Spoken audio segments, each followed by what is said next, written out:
Bonjour, dans cette vidéo, je vais réaliser les expériences que j'aurai faites en classe pour vous présenter les lentilles. Tout d'abord, qu'est-ce qu'une lentille? Eh bien, vous en avez 3 exemplaires ici. Il s'agit d'un objet transparent de forme circulaire, donc vous comprenez pourquoi on appelle ça des lentilles. Alors, il y en a 2 catégories. Si l'épaisseur au centre est plus importante que sur les bords, alors il s'agit d'une lentille convergente. Bon, à l'œil, on ne le voit pas trop, mais quand on passe le doigt dessus, on le sent bien que cette lentille est plus épaisse au centre. Il s'agit donc d'une lentille convergente. Pour celle-ci, même chose. Ici, on peut voir que sur les bords, elle est moins épaisse qu'au centre. Donc il s'agit aussi d'une lentille convergente. Par contre, pour cette troisième lentille, c'est l'inverse. Elle est plus épaisse sur les bords qu'au centre. Donc cette lentille est appelée lentille divergente. Au passage, vous voyez qu'une lentille possède un axe de symétrie et cet axe est appelé l'axe optique. Alors pourquoi on qualifie ces lentilles de convergentes ou de divergentes? Pour le comprendre, on va découper une tranche de lentille parallèlement à son axe.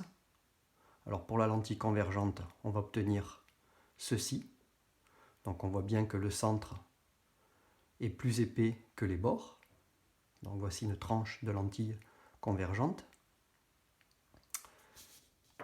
Et ici, pour la lentille divergente, ça donne ceci. On va faire passer un faisceau de rayons laser parallèle dans ces lentilles, à travers ces lentilles, et on va voir ce qui se passe. Voici donc le faisceau laser parallèle. Donc je vais placer sur le trajet de ces faisceaux une lentille convergente.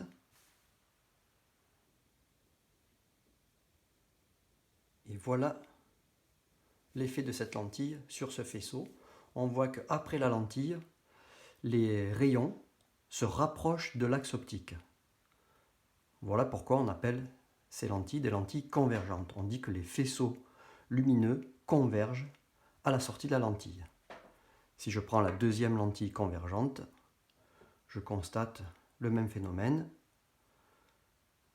Les faisceaux convergent à la sortie de la lentille et dans ce cas-là, la lentille est plus convergente que la précédente. Dans le cas d'une lentille divergente, on va observer le phénomène inverse, c'est-à-dire que à la sortie de la lentille, les faisceaux vont s'éloigner de l'axe optique, ils s'écartent les uns des autres. On dit qu'ils divergent, donc on qualifie cette lentille de lentille divergente.